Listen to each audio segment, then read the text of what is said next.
Have you ever felt completely invisible? This is the story of a woman who knew that feeling well until the day everything changed. The Grand Hotel ballroom sparkled under crystal chandeliers. Women in designer dresses circulated with champagne flutes, their jewels catching the light. The air was perfumed, conversations about trips to Europe and mansions filled the space. In a discreet corner, near the kitchen, Elena Rodriguez silently cleaned up a tray that had fallen. Her knees ached as she knelt on the cold marble. At 42 years old, Elena had worked as a cleaning assistant for 7 years. Her faded gray uniform contrasted with the opulence around her. Her calloused hands trembled from exhaustion after 12 hours of work.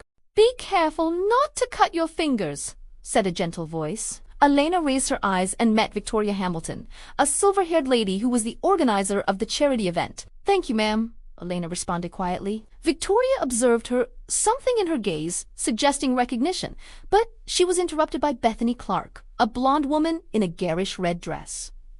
"Victoria, we need you for the photographs." Elena continued her work in the shadows. She was used to being invisible. People looked right through her, talked about intimate matters in front of her, forgetting her presence. Fragments of conversations drifted by: my house in Aspen, the new Mercedes, vacation in the Maldives. None of it touched Elena. Her world was the small apartment she shared with her 16-year-old daughter Rachel, the 5 o'clock morning bus, the accumulated bills, but also Rachel's bright eyes, the embrace before sleep, the stubborn hope in her chest. The moment arrived suddenly and cruelly. Elena was carrying a heavy tray when she slipped. She tried to balance herself, but the weight pulled her down. The tray flew plates shattered on the floor with a crash that echoed throughout the entire ballroom. The silence was deafening. Elena was on the floor, surrounded by debris, her face burning with shame. "My God, what a disaster!" Bethany exclaimed. "This is unacceptable. Who hired this person?" Elena tried to stand up, but her knees failed. Tears burned her eyes. "I'm so sorry," her voice barely a whisper. "You're sorry." Bethany turned to the crowd. "Look at this. She can barely do her job. People like this shouldn't be here. Among us, it was just an accident." Victoria tried to intervene. "No, Victoria. We need to have standards. Isn't it enough that we have to deal with people who don't belong in our circles?" A young waitress finally helped Elena to her feet. Elena quickly moved away, eyes downcast. In the services bathroom, she finally let the tears fall. She leaned on the sink, observing her reflection. When had she become this woman? But a memory came, her grandmother's voice. "Elena, a person's value isn't in what they possess, but in what they carry in their heart. God sees what men don't see." Elena washed her face and took a deep breath. She had to continue. For Rachel. Always for Rachel. Elena was about to discover that there was something much bigger at stake. That woman kneeling on the floor carried a story that would transform that night. When Elena returned, the event was ending. She dove back into work, invisible once again. But Victoria hadn't forgotten her. She watched from a distance. Something in her eyes, a recognition, a growing certainty. "Who is that woman?" Victoria asked the manager, Elena Rodriguez. "She's worked with us for 7 years. Exemplary employee." "Rodriguez," Victoria repeated, something stirring in her memory. Maria Elena's colleague approached. "Don't let what happened upset you. That woman is cruel." "Thank you, but I've been through worse things." And it was true. 10 years ago, Elena was Dr. Elena Rodriguez, a brilliant cardiologist in Phoenix, a beautiful house, a comfortable life, and Thomas Bennett, a charming surgeon who had won her heart. But Thomas began working long hours, arriving home late, secret phone calls, unfamiliar perfumes, lies. When Rachel was born with a heart condition, Elena put her daughter first. She reduced her hours, refused promotions. Thomas dove deeper into his career, running away. The betrayal came like a stab wound. He had been having an affair for over a year. "You chose her instead of me," he said coldly. "I need a wife, not an obsessive nurse." The divorce was brutal. Thomas had connections, money, expensive lawyers. Elena was exhausted, drained by medical bills. Thomas got almost everything. He contested custody, claiming Elena was emotionally unstable. The battle lasted 2 years. Elena lost her medical license over an administrative error. Sabotage she could never prove. She lost her job, she lost her house. But she didn't lose Rachel. The judge granted full custody when Thomas disappeared, starting a new life in another state. Elena and Rachel were left with nothing but each other. They moved from city to city, Elena accepting any job while trying to regain her license. But without money, the doors remained closed. Until then, where Elena found work and Rachel had stability, across town, Victoria was in her office, surrounded by old files, searching for something. She found it, a faded photograph from 10 years ago. A younger Victoria, smiling next to doctors, a charity event at the hospital where her husband had been treated. And there was Elena, younger eyes, bright, unmistakably her. "My God!" Victoria whispered. She remembered now. Elena had been the cardiologist who cared for Henry in his final months. A brilliant, compassionate doctor who ensured Henry had dignity and comfort. Victoria had never forgotten. But after Henry passed away, she sank into grief. And when she tried to find Dr. Rodriguez, she learned that she had left the hospital. And now, there she was, cleaning floors. Being humiliated, Victoria picked up the phone. "David, I need you to investigate someone." Elena Rodriguez's kindness had recognized kindness. But would it be enough? Sometimes God places people in our path when we least expect it. Rachel was awake when Elena arrived home, studying. "Mom, how was it?"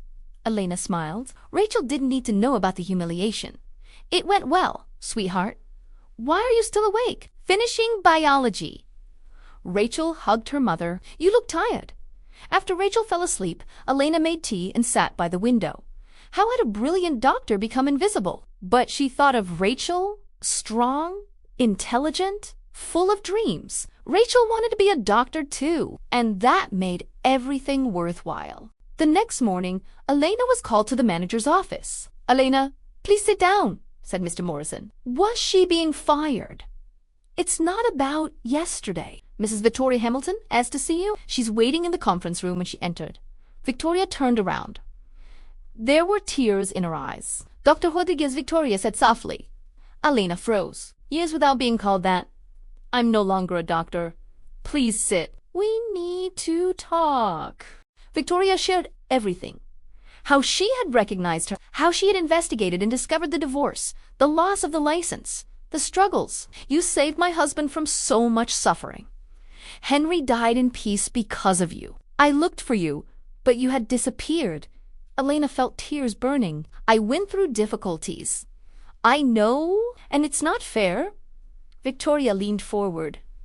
"I want to help. Part of Henry's fortune was designated for people who made a difference. I want to use those resources to help you recover your license, to get back to doing what you were born to do. I can't accept charity. It's not charity. It's gratitude. It's justice. It's what Henry would have wanted." Elena let the tears fall. They were tears of relief, hope, faith that good things could still happen. In the following weeks, Victoria mobilized her contacts. Lawyers worked on the case. They discovered irregularities, evidence of sabotage. "We're going to recover your future," Victoria promised.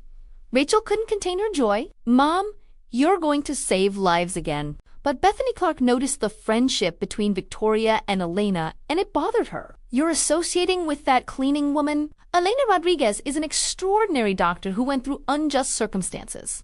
"A doctor, Victoria, you're being deceived." Bethany began spreading rumors in social circles. Elena was a fraud, a manipulator with a dark past. The rumors reached the medical board. Elena received a call from a lawyer. "Dr. Rodriguez, we have a problem. Someone has presented new allegations. Medical negligence." "That's not true." "We know, but we have to deal with allegations from anonymous sources." Elena knew where they were coming from. That night, Elena broke down in front of Rachel. "I almost believed, but they won't let me." Rachel hugged her mother, her voice firm. "Mom, you taught me that it's not what others say that matters. It's who we are when nobody is watching. You're the strongest woman I know. The truth always comes to light." Those words touched Elena deeply. The next morning, she woke up with renewed determination. She called the lawyer saying she wanted to fight. And then something unexpected happened. A former colleague, Dr. Amanda Foster, saw posts about the allegations. Amanda knew the truth. She called Victoria, "Mrs. Gamiton, I worked with Elena 10 years ago, and I need to tell you what really happened." The stage was set, but nobody was prepared for what would be revealed. Truth has a way of emerging. No matter how many lies try to suffocate it. The conference room was packed. Elena sat between Victoria and lawyers. On the other side, Bethany Clark, uncomfortable, innocent members of the medical board and journalists. Victoria stood up. This meeting was convened to clarify the allegations against Dr. Elena Rodriguez.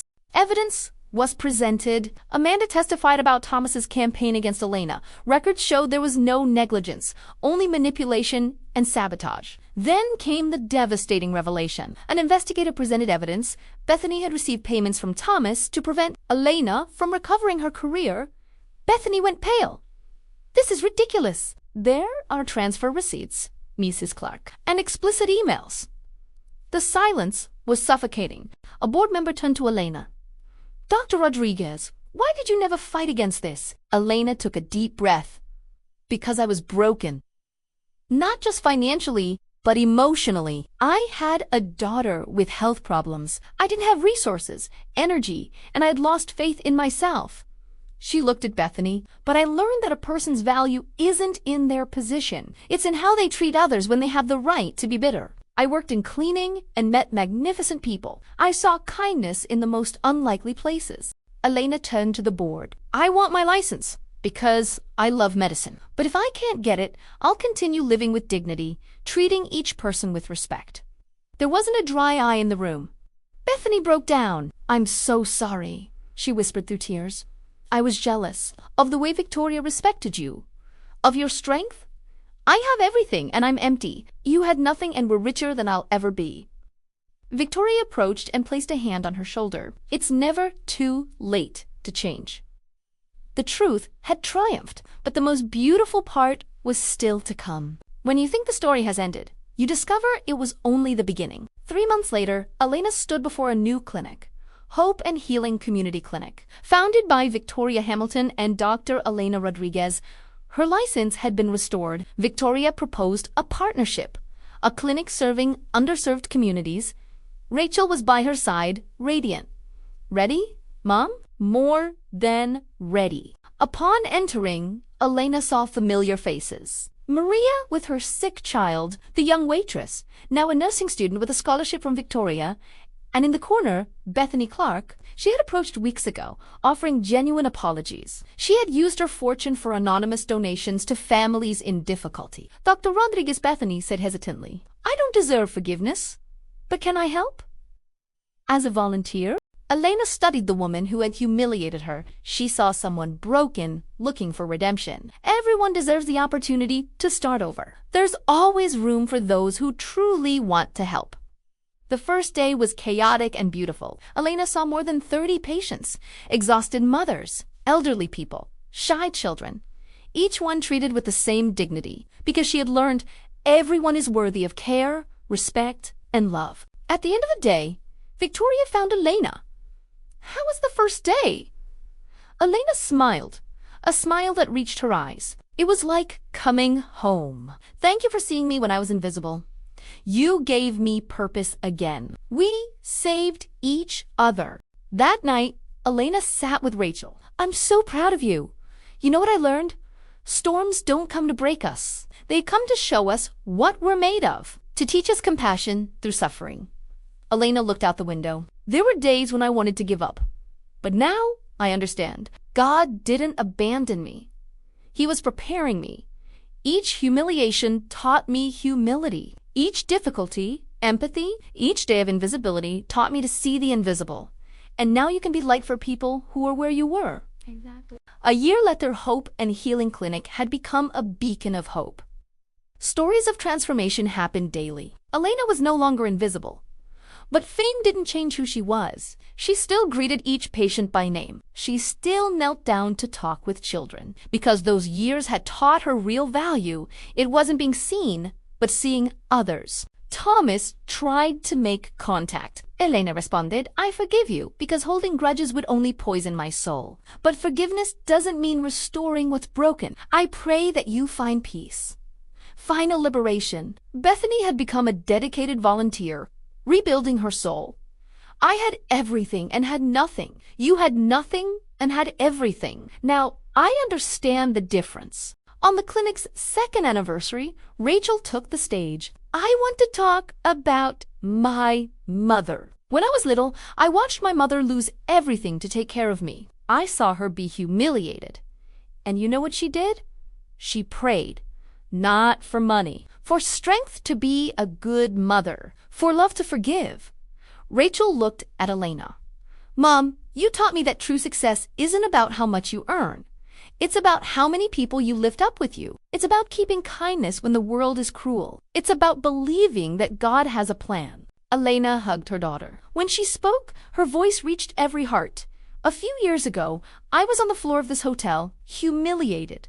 In that moment, I felt like less than nothing. But it was one of the greatest gifts because it took away the last piece of my pride.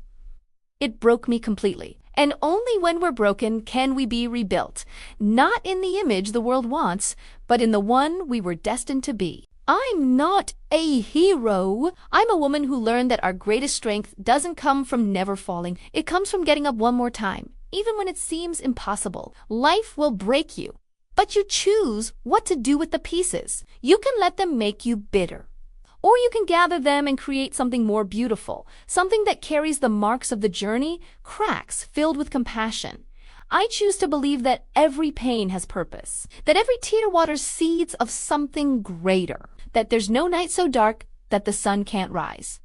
The room exploded in applause. Later, alone in the garden, Elena looked up at the sky. Thank you, she whispered. Thank you for not giving me what I asked for, but what I needed, for breaking me so I could be rebuilt stronger. A breeze touched her face. Elena felt peace, true, deep, unshakable peace. She had been invisible, but now she saw clearly, and what she saw was beautiful. 5 years later, the clinic had expanded to 3 locations. Rachel was in medical school. Bethany was helping women who had lost their careers unjustly. Victoria had become Elena's best friend. Elena had been humiliated, and everyone was surprised by who she was. Not because she was rich, but because she was kind. Because she chose love over hate, forgiveness over bitterness, hope over despair. True success isn't measured in dollars. It's measured in lives touched, hearts healed, hope restored. And by that measure, Elena Rodriguez was the most successful woman who ever lived. This story reminds us that God sees what human eyes don't see, that each humiliation can be an invitation to humility, that each loss can prepare the ground for something greater. The invisible woman taught us. True value lies in the heart, and the greatest strengths arise from standing up with grace, forgiveness, and unwavering love.